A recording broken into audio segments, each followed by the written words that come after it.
आमे ओडिया भाई बढ़िया आम खाइबा पीवा भी बहुत सुंदर।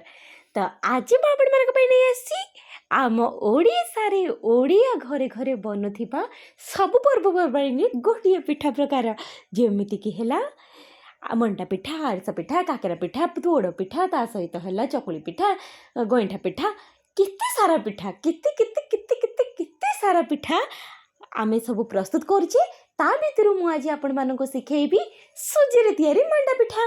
सुजीरे तैयारी मंडा पिठा केमती करिवे खाइबा को जेमती पूरा टेस्टी लागिवो पूरा यमी यमी लागिवो आ ठाकुरଙ୍କ पाखरे आग्रहर सहित भोग करिवे।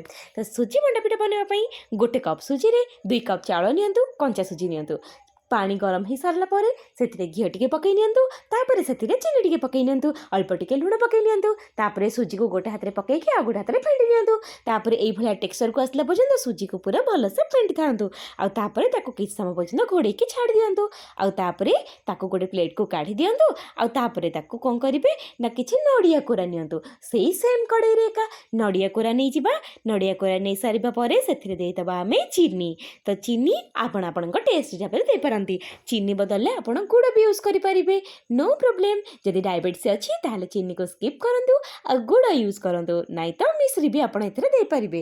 तापरे ताको भल भाबरे आमे भाजी नबा गोटे गुजराती हो किंबा गोलमरीच धल दीर जाक पकेले भी आहुरी बढ़िया टेस्ट आसीबो। तो मु एठी गुजराती पकेइची आपण चाहिले गोलमरीच टिके गुंड करके बासना पई पकेइ पारिबे। तो एठी वर्तमान मु नड़िया को भल भाबरे भाजी नेइची आ तार कलर भी बहुत बढ़िया से चेंज हो जाइए। एबे आमे कोन करबा ना आमे जो सुजीर डोटा को रखी से सुजीर डोटा को हाथ में भल भाव चकटी नवा मन रखि थे यहाँ जमी टे ठंडा हो जाए माने जस्ट नख उषुम थी तापर छोट छोट गुड़ा कर आमे पूरा गोटे गिना भलिया करवा गिना भलिया कर सारा पर गिना भलिया करिया पूर्व मन रखि थे हाथ में पानी टिके लगेदे नहला यहाँ आंगुठी चिपकी जीव आपण गिना बनबनी जमी आप काकेरा पिठा बनाऊँ बस से भाया ठीक से भाया आपको एमती एमती एमती एमती करके पूरा गिना भलिया करेंगे आउे ता भितर पूरा दे सारा पर आपण ये कवर करेंगे। आपड़ चाहिए माने जितेबाला आप नड़िया पकाउं से टाइम आप छेना पकईकि भी ए पूरा दे पारे चाहिए काजू भी पकई पारे नो टेंशन ये सब ऑप्शनल अच्छी। तो खाली नड़िया भी कले यार स्वाद जमार भी चेंज हो न था।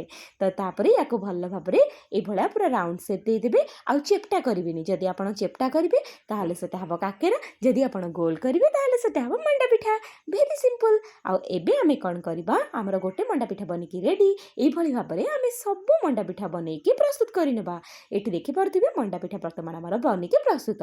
एबे चलते आम फ्राए करवा कड़ई रे तेल को हाई फ्लेम रे गरम कर नियंतु तापरे फ्लेम को एकदम स्लो कर दियंतु स्लो कर सारिबा परे मंडा पिठा गुडी को आस्ते आस्ते करके छाणतु जी मंडा पिठा कड़ई रे जगह धरवा से मंडा पिठा हाथ में दिंतु आको भल भाव पूरा नाली है पर्यंत छाणतु मन रखिथे देखिकी टी तल ना लगे जदि पोड़ीज तो ताकू आपण से हिसाब से धीर फ्लेम रे रखिकी छाणतु।